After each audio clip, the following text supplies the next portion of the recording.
इलेक्ट्रिकवर चालणारी 2 व्हीलर आणि 4 व्हीलर आली, पण देवगडमधल्या अनिश कोयंडे या तरुणांनं आपल्या सर्व मच्छीमार बांधवांचा विचार करता तारका या नावाचं इलेक्ट्रिक आउटबोर्ड इंजिन तयार केलं आहे। या अगोदर आपण यामाहा किंवा सुझुकी कंपनीच्या पेट्रोलवर चालणाऱ्या मोटर इंजिन पाहिल्या असतील, तर पेट्रोलच्या खर्चापेक्षा 90% बचत करत हे इलेक्ट्रिक इंजिन तुम्हाला 10 वाव अंतरात समुद्रात नेऊन परत किनाऱ्यावर आणू शकतं। अनिश कोयंडे यानं कोणताही इंजिनिअरिंग न करता फक्त इलेक्ट्रॉनिक विषयक अभ्यास आणि 3 वर्ष सातत्यानं मेहनत घेत हे इलेक्ट्रिक आउटबोर्डचं पाहिलेलं स्वप्न सत्यात उतरवलं आहे। हे इंजिन पूर्णपणे मेड इन इंडिया असून यामध्ये सर्व यंत्रणा आणि स्पेअर पार्ट्स हार्डवेअर हे भारतीय दर्जाचं आहे। देवगड मासेमारी सोसायटीचे चेअरमन द्विजकांत कोयंडे यांचा अनिश हा सुपुत्र। द्विजकांत कोयंडे आणि संपूर्ण कोयंडे कुटुंबीय गेल्या अनेक पिढ्या मासेमारी व्यवसाय करत असल्यानं अनिशला देखील त्याची लहानपणापासून रुची निर्माण झाली होती। अनिशची असलेली जिद्द, चिकाटी आणि कौटुंबिक आधाराच्या जोरावर त्यानं हा करिश्मा करून दाखवलाय। पाहुयात आमचे प्रतिनिधी ऋत्विक धुरी यांनी घेतलेला हा आढावा।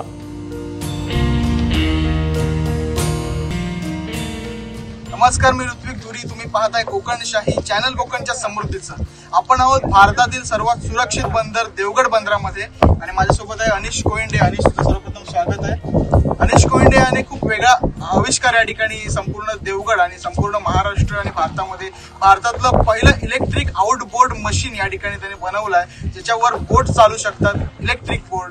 जे आतापर्यंत यामाच्या मशीन जर तुम्ही बघितलं असतं त्यावर पेट्रोल डिझेलवर तेलावर ज्या मशीन चालतात, त्याच पद्धतीचं एक इलेक्ट्रिकवर चालणारं या ठिकाणी बोटींसाठी त्याने इंजिन बनवलंय।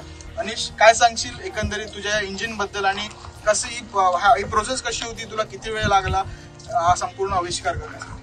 ओके, एकंदरीत आज जर भारताची तुम्ही किनारपट्टी बघितली तर ती 7516 किलोमीटरची आहे आणि ह्या 7516 किलोमीटरमध्ये बहुसंख्यक जे लोक राहत आहेत ते मच्छीमार आहेत, खास करून जे छोटे मच्छीमार आहेत, जे जपानीज इंजिन वापरतायत, मग ते यामाचे असू दे, सुझुकीचं असू देत। मग एकंदरीत ह्या इंजिनच्या जेवढ्या बेनिफिट्स होत्या तेवढे त्याचे नुकसान आहेत। पहिली गोष्ट तर दिवसांदिवस पेट्रोल डिझेलच्या किमती ज्या वाढत चालल्या आहेत, ठीक आहे, आणि त्याच व्यतिरिक्त समुद्रातला जो मासा आहे तो वारंवार कमी होत चाललाय। त्यानुसार जो गरीब मच्छीमार आहे तो क्वचितच काहीतरी कमवतो। हा एकंदरीत ह्या गोष्टी लक्षात घेता माझ्या मनात एक आयडिया आली की गेल्या 3 वर्षापासून मी इलेक्ट्रिफिकेशनवर काम करतोय, इलेक्ट्रिक गाड्यांवर काम करतोय आणि हा माझा पहिला प्रोजेक्ट नाही, हा माझा दुसरा प्रोजेक्ट आहे। पहिला प्रोजेक्ट जो होता तो मी एक बाईक बनवलेली, ठीक आहे। मग त्याला नाही म्हटलं तरी पहिली बाईक बनवायला नाही म्हटलं तरी मला 2.5 ते पावणे 3 वर्ष लागली, 1000 चुका केल्या। दुसरा प्रोजेक्ट हा आहे माझा, जो मी अवघ्या 2 आठवड्यात कंप्लीट करून टाकला। काही बोटावर मोजता येतील एवढ्या चुका केल्या आणि एकंदरीत जर बघितलं तर पहिल्या प्रोजेक्टमुळे जे नॉलेज मिळालेलं गेल्या 2.5 ते पावणे 3 वर्षात जे काही नॉलेज अक्युमुलेट केलेलं, ठीक आहे, त्याचा हा रिझल्ट आहे। आणि अपयशी यशाची पायरी असते असं म्हटलं जातं। पहिल्या प्रोजेक्टवर 3 वर्ष काम केलं, तो प्रोजेक्ट तितकासा पूर्ण झाला नाही, मात्र लगेच अवघ्या 1 महिन्यात 2 आठवड्याच्या काळात त्यांनी हे तारका नावाचं या ठिकाणी त्याने ब्रँडिंग दिलंय या मशीनला। तारका म्हणजे तारा, संस्कृत शब्द आहे हा, आणि तारका नावाचं त्याने ब्रँडिंग दिलंय आणि हा इलेक्ट्रिक आउटबोर्डची ही मशीन त्याने पूर्ण केली आहे। अनिश, मशीन बद्दल काय सांगशील एकंदरीत की कशा पद्धतीच्या बॅटरीवर ही चालते, किती वॅटची बॅटरी लागतात त्याला, ओके, त्याचा एकंदरीत पिकअप कसा घेतो, अंतर किती कापते, याबद्दल काय माहिती? बरं, ही जी मोटर मी पहिली बनवली आहे, ठीक आहे, त्यासाठी माझ्याकडे फंडिंग खूप कमी होतं। मी जो जुना प्रोजेक्ट होता तो फेल गेला, त्यामुळे त्यातलंच थोडं काय मटेरियल घेतलं, मॉडिफिकेशन केलं, थोडा अजून रिसर्च अँड डेव्हलपमेंट केला मरीन बाबतीत, मरीन इंजिनिअरिंग बाबतीत, आणि एकंदरीत त्यातून हा प्रोजेक्ट निर्माण झाला आणि त्यामुळे पहिली जी मी मोटर बनवली आहे ती फक्त 4 HP ची बनवली आहे। त्यानंतर पुढचे जे प्रोजेक्ट करायचे आहेत ती म्हणजे 8 HP ची मोटर बनवायची आहे, 10 HP ची बनवायची आहे, 15 HP ची बनवायची आहे। मग त्यासाठी एकंदरीत थोडी फंडिंगची गरज लागणार आहे, तेही करू पुढच्या काळात। आणि ही जर मोटर बघितली तर ह्यासाठी मी वेगवेगळे वेबसाईट्स आहेत, फॉर एक्झाम्पल रिसर्च पेपर आपल्याला ऑनलाईन मिळून जातात. रिसर्च गेट वेबसाईट आहे, त्यानंतर गुगलच्या पॅटर्न आहेत, त्या आम्ही बऱ्याचशा लोकांचे पॅटर्न वाचल्या, त्यातून फॉर्म्युले डिराईव्ह केले, त्यातून बरेच फॉर्म्युले मिळाले. थ्रस्टचा फॉर्म्युला मिळाला, पीजी डायमीटर बद्दल कळलं, बरेच मोटरच्या टॉर्क बद्दल कळलं, आरपीएम बद्दल कळलं, पॉवर रेटिंग बद्दल कळलं. असं करत करत रिसर्च पेपर वाचून आणि त्याचबरोबर बऱ्याचशा लोकांबरोबर बोलून वगैरे बरंचसं ज्ञान याबद्दल मिळालं. आणि ह्यात मी 2 बॅटऱ्या वापरल्या आहेत. पहिली जी बॅटरी आहे जी पांढऱ्या बॉक्समध्ये आहे ती मी स्वतः तयार केलेली आहे. गेल्या 2 वर्षापासून जो मी बाईकचा प्रोजेक्ट करत होतो त्यात मी पहिल्यांदा 0 एक्सपिरियन्स पासून पहिली बॅटरी बनवली. ओके, पहिली बॅटरी बनवली. गाडी जी काय माझी बाईक होती ती 6 महिन्यात पूर्ण कंप्लीट केली. आणि एकंदरीत जर बघितलं तर आम्ही टेस्ट ड्राईव्ह घ्यायला गेलेलो, वाटेत बंद पडली गाडी, पूर्ण बॅटरी फोडावी लागली, परत पूर्ण बॅटरी बनवली. असे जवळपास 4 ते 5 वेळा पूर्ण बॅटरी बनवली. 4 ते 5 वेळा पूर्ण बॅटरी बनवली तरी एकच प्रॉब्लेम यायचा की वाटेत कुठेही बंद पडायची बॅटरी. काही पॉवर बद्दल प्रॉब्लेम नव्हता, काही आरपीएम बद्दल प्रॉब्लेम नव्हता, पण बंद पडायची. एकंदरीत ज्यावेळी 2-2.5 वर्षानंतर आम्ही सगळे पार्ट चेंज केले, बॅटरीची बॅलन्सिंग केली, त्याचं मटेरियल बदललं, त्याचे सर्किट बदलले, त्यानंतर एकंदरीत बॅटरी आम्ही चालू करू शकलो. आणि चालू केली, गाडीची टेस्ट ड्राईव्ह घेतली. मी आणि माझा सहकारी रोहन टोनपे याने गाडीची टेस्टिंग केली. आम्ही 90च्या स्पीडपर्यंत गाडी पोहोचवू शकलो. जवळपास 200 किलोचं वजन घेऊन 25 डिग्रीचा इन्क्लिनेशन म्हणजे हाईट, 25 डिग्रीचा जो अँगल असतो तो आम्ही जवळपास 200 किलोचं वजन घेऊन 25च्या स्पीडने चालवण्यात यशस्वी झालो. पण एकंदरीत एक गोष्ट कळली की त्या बाईकमध्ये जे प्रत्येक पार्ट होते, चेसिस म्हणा, स्पॉकेट म्हणा, सीट म्हणा, हँडल म्हणा, त्याचे हे फुटरेस्ट म्हणा, त्यानंतर इव्हन त्याची बॅटरी सुद्धा आम्ही स्वतः बनवलेली. आणि सगळे पार्ट जवळपास 2 ते 3 वेळा बनवले. ठीक आहे, एकदा फेल झालो, परत बनवा, परत फेल झालो, परत बनवा, असे प्रत्येक पार्ट बदलत गेलो. पण नंतर ज्यावेळी 80-90ची आम्ही स्पीड टेकवली त्यावेळी गाडी इम्बॅलन्स व्हायला लागली. एकंदरीत कळलं की चेसिसमध्ये प्रॉब्लेम, आणि चेसिस जर बदलायचा झाला तर पूर्ण गाडी बदलण्यासारखी आहे. म्हणजे तो बिल्डिंगचा पावा कसा म्हणतो, तो जर खराब असला तर पूर्ण बिल्डिंग तुम्हाला त्रास देत बसणार. किती तू ज्या पद्धतीने सांगितलंस, म्हणजे पहिल्या प्रोजेक्टमध्ये आणि आताच्या प्रोजेक्ट पर्यंत झाला तुझा प्रवास, तू एकदम सुसज्जरित्या मांडलास. म्हणजे पहिल्या केलेल्या चुका आणि त्याची स्फूर्ती आणि त्याचा जे अभ्यास होता तो तुला ह्या प्रोजेक्टमध्ये उपयोगी पडला आणि त्याच्यातून तू ही बनवली. अनिशची संपूर्ण ह्या ठिकाणी आपल्याला विश्लेषण करण्याची पद्धत बघता असं वाटतं की एखाद्या ऑटोमोबाईलचा इंजिनियर सीईओ ज्या पद्धतीने विश्लेषण करतो त्या पद्धतीचं विश्लेषण अनिश आपल्याला करतोय. खरं तर हे आश्चर्य आहे, देवगडमध्ये अशा पद्धतीच्या सुविधा किंवा अशा पद्धतीचं मार्गदर्शन उपलब्ध नसताना सुद्धा अनिश सारख्या मुलाने या ठिकाणी, स्मार्ट मुलाने म्हणावं लागेल, त्याने हा आविष्कार केलाय. तर अनिश, माझ्या माहितीनुसार तू नक्कीच इंजिनिअरिंग केलेलं नाहीयेस, तर एवढी सगळी माहिती, एवढं सगळं नॉलेज, एवढं सगळं स्किल तुझ्याकडे आलं कुठून? आणि माझा एक प्रश्न आहे की तू इंजिनिअरिंग का नाही केलीस? ओके, सगळ्यात चांगला प्रश्न तू विचारलायस मला. आता ह्याच्या मागे 3 कारण आहेत. पहिली गोष्ट तर मी 10वी झाल्यानंतरच बाहेर शिक्षणासाठी गेलो, एकटा राहिलो. जवळपास 7-8 महिने तरी एकटा होतो एका रूममध्ये. ठीक आहे, काहीच कॉन्टॅक्ट नव्हता, काय नव्हता. आणि बऱ्याच वेळा रूम बदलले. त्यावेळी बरेचसे मित्र जे होते माझ्यापेक्षा 4-5 वर्षांनी मोठे होते. कोण इंजिनिअरिंगसाठी तयारी करत होता, कोण इंजिनियर होता, कोण MPSCचा एस्पिरंट होता, कोण नीटची तयारी करत होता, त्याचबरोबर एक हॉस्पिटलमध्ये काम करणारे होते. एकंदरीत त्यांच्याकडून बऱ्याचशा गोष्टी कळल्या. ठीक आहे, आणि त्यावरून एक इंजिनिअरची हालत कळली. आणि दुसरी गोष्ट जर सांगायची तर मी 11वीत physics, chemistry, maths, English, electronics 1 आणि इलेक्ट्रॉनिक्स 2 असे विषय घेतलेले. त्यातले बाकीचे विषय चांगले जायचे मला, पण जो इलेक्ट्रॉनिक्स विषय होता ना त्यातलं काहीच कळायचं नाही. डायोड, रेजिस्टर, ट्रान्झिस्टर सगळं डोक्यावरून जायचं. ठीक आहे, मग मी 12वीत एका सरांकडे क्लास लावला. ते आमच्या कॉलेजचेच सर होते. मी एका नामांकित कॉलेजमध्ये होतो 11वी-12वीत, आणि त्या कॉलेजमधले एक नामांकित शिक्षक म्हणून ते ओळखले जायचे. त्यांच्याकडे मी क्लास करायचो. आणि एकंदरीत बोलता चर्चा करता मी त्याचा कधी खास असा मुलगा झालो कधी कळलं नाही. कारण याच्या मागे कारण हे होतं की बाकीच्या त्यावेळेच्या मुलांचे जे प्रश्न असायचे पुस्तकी प्रश्न असायचे, सर हा प्रश्न येणार का एक्झाम मध्ये, हे पुस्तकामधलं असायचं. माझे जे प्रश्न असायचे ते वेगळेच असायचे, बाहेरचे असायचे, आउट ऑफ द बॉक्स. की बाबा सर हा एक पेन्सिल सेल आहे तो 1.5 वोल्टचाच का. असं करता करता खूप चांगली घट्ट ओळख झाली सरांची. एकदा मी वर्गात असा एकटा बसलेलो आणि सर होते. ते सर मला सांगत होते की बाबा हा प्रश्न कर, हा प्रश्न करू नको. एकंदरीत त्यांनी सगळं लिस्ट काढून दिली की हे एवढेच प्रश्न करून तर तेवढेच प्रश्न येणार पडत. आणि एकंदरीत त्यांचा अंदाज एवढा बरोबर राहिला की त्यांनी जे प्रश्न सांगितलेले त्याच्या बाहेरचा एकही प्रश्न आला नाही. मग एवढा चांगला एक्सपिरियन्स होता त्या सरांना.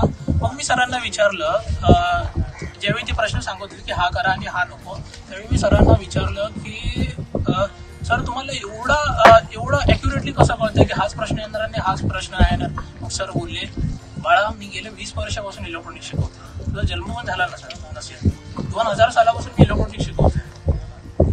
ठीक आहे. आणि ह्या एका पुस्तकातून मी इलेक्ट्रॉनिक्स शिकवतोय. गेल्या 20 वर्षापासून इलेक्ट्रॉनिक्सचं पुस्तक बदललेलंच नाही. म्हणजे आपला पॅटर्न किती जुना आहे याचा विचार कर. आणि जे 2000 साली जे आपलं पॅटर्न इंट्रोड्यूस केलेलं, त्याचे जे इन्व्हेन्शन झालेले होते ते 1960 सालापूर्वी झाले. त्यानंतर तुला इलेक्ट्रॉनिक मध्ये इंटरेस्ट येऊ लागला. हा, त्या सरांमुळे एकंदरीत इलेक्ट्रॉनिक मध्ये इंटरेस्ट येऊ लागला. त्याचबरोबर पहिल्यापासूनच इंटरेस्ट होताच, पण सरांनी जे काय बोलले की 1960 सालाच्या आधीचं इन्व्हेन्शन आता तुम्हाला शिकवतंय. ठीक आहे. मग त्यावरून एक मूड गेला की सरांनी एक वाक्य बोललं की आता तुम्ही बाजूच्या देशात चायनात जर गेला तर करंट काय चाललंय त्याबद्दल शिकवतात. म्हणजे आम्हाला काय शिकवलं जायचं, कॅथोड रे ट्यूबच्या टीव्हीच्या जुन्या बॉक्स टीव्ही यायच्या, ते इतिहासात आता जमा झाली ती गोष्ट. त्या गोष्टी शिकून आता उपयोग काय. असं जर झालं तर भारतात इनोव्हेशन होणारच नाही. बरोबर. मग त्या एका नामांकित कॉलेजमध्ये नामांकित सर अशी ज्यावेळी गोष्ट बोलतो त्यावेळी आपल्यावर काय प्रभाव पडणार त्याचा. आणि त्याच व्यतिरिक्त आज जर तुम्ही बघितलं तर आपला देश 140 कोटीचा देश आहे. ओके. बाजूचा जर तुम्ही देश बघितला चायना तर 144 कोटीचा आहे. चायनामध्ये दरवर्षी जवळपास 3.5 ते 4 लाख पॅटर्न रजिस्टर होतात आणि तेच आपल्या देशात क्वचित कुठेतरी 15 ते 16 हजार. आकड्यात किती फरक येतो बघा. हे होत आहे आपल्या एज्युकेशन सिस्टीममुळे. आणि तिसरी गोष्ट जर सांगायची, मी 2 पॉईंट सांगितले का मी इंजिनिअरिंग घेतलेलं आहे. तिसरी गोष्ट जर सांगायची, मला इलेक्ट्रिक व्हेकल इंजिनिअरिंग मध्ये करिअर करायचं. मी 12वी झाली, मोबाईलवर बसलो, सर्च केलं electric vehicle engineering colleges in India. किती कॉलेजेस मिळाली असतील सांग. एकही कॉलेज मिळालं नाही त्यावेळी. पण मला करायचंच होतं यातून. ठीक आहे. कॉलेज जर शिकवत नसतील ठीक आहे, आपल्याकडे इंटरनेट आहे, ऑनलाईन रिसर्च पेपर वाचले, आर्टिकल्स वाचले, लोकांबरोबर बोललो, पूर्ण भारतभरच्या पूर्ण सगळ्या लोकांबरोबर मी चर्चा केली, सगळीकडे कॉन्टॅक्ट फिरवला आणि एकंदरीत त्यातून बरंचसं ज्ञान मिळत गेलं. आणि ज्या चुका मी केल्या त्यातून बरंचसं ज्ञान मिळत गेलं आणि आता एवढा कॉन्फिडन्स आहे की थोडी मशिनरी मिळाल्यावर मी हव्या तेवढ्या मी स्वतःच्या बॅटऱ्या बनवू शकतो. अनिशने सांगितल्याप्रमाणे जर आपल्याकडे साधनं, मार्गदर्शन, त्याचप्रमाणे त्या पद्धतीचं अभ्यास जर उपलब्ध नसेल तरी सुद्धा जे बघितलेलं स्वप्न असतं ते कोणतंही साहित्य नसताना आपण आपल्या जिद्दीच्या जोरावर पूर्ण करू शकतो. याचं उत्तम उदाहरण अनिशने आपल्याला दिलं आहे. अनिश, तू आनंदवाडी सारख्या एका स्मार्ट विलेज मधला मुलगा आहे. स्मार्ट विलेज मधला स्मार्ट बॉय आमच्या आनंदवाडीतला अनिशने हा चमत्कार करून दाखवलाय. आणि शेवटच्या प्रश्नाकडे येतोय मी. एक आमच्या सर्व देवगड मधल्या मच्छीमारांचा आणि संपूर्ण भारतातल्या मच्छीमारांचा एक पारंपरिक दृष्ट्या जे मच्छीमार आहे त्यांचा प्रश्न, जो तू ही मशीन बनवली आहेस ते त्यांच्यासाठी कशी फायदेकारक असेल. म्हणजे माझ्या अंदाजे या ठिकाणी जेव्हा आमचा नावाडी बोट घेऊन जातो तेव्हा साधारण तो एक फेरी जेव्हा मारून येतो मासेमारीला जातो तेव्हा त्याला साधारण 8 ते 9 लिटर म्हणजे 1000 रुपयाचं पेट्रोल त्याला लागतं. तर ह्या इलेक्ट्रिक आउटबोटच्या सहाय्याने आपण किती कपात करू शकतो आणि किती रुपयाच्या बॅटरी चार्जिंग मध्ये आपण ही बोट घेऊन मासेमारी करू शकतो. ओके. आजपर्यंत आम्ही या इंजिनच्या 2 ट्रायल घेतल्या. 2 दिवशी पहिले 14 जानेवारी 2022ला पहिली टेस्ट घेतली 8:30 वाजता. ती टेस्ट होती लोड टेस्ट. त्यात आम्ही जवळपास 1 टन वजन, बोटीचं वजन प्लस माणसांचं वजन धरून 1 टनाच्या वर वजन आम्ही त्यावर टाकलं आणि त्याची टेस्ट घेतली. ती टेस्ट सक्सेसफुल झाली, त्यात काही प्रॉब्लेम आला नाही. दुसरी टेस्ट आम्ही 17 तारीखला घेतली. ती टेस्ट होती स्पीड टेस्ट, त्याचबरोबर रेंज टेस्ट. आम्ही ज्या अंतरापर्यंत हे पारंपरिक मच्छीमार जातात, ठीक आहे, जे छोटे मच्छीमार आहेत ते जातात त्या अंतरापर्यंत हे इंजिन लावून आम्ही जाऊन आलो. एकंदरीत काही प्रॉब्लेम नाही. आणि जी कॅल्क्युलेटेड स्पीड होती ती आम्ही मिळाली होती 8 नॉट्स आणि जी ऑब्झर्व्ड स्पीड आहे ती आम्हाला 7.55 नॉट्स मिळाली. आणि एकंदरीत त्याचा जो ॲक्युरेसी पर्सेंटेज आहे तो 94.2% मिळाला. आणि त्याच व्यतिरिक्त जर फायद्याबद्दल बोलायचं झालं तर ह्या मोटरच्या बऱ्याच फायदे आहेत. पहिला फायदा जो मी पहिल्यांदाच बोललो आहे सुरुवातीलाच, तो म्हणजे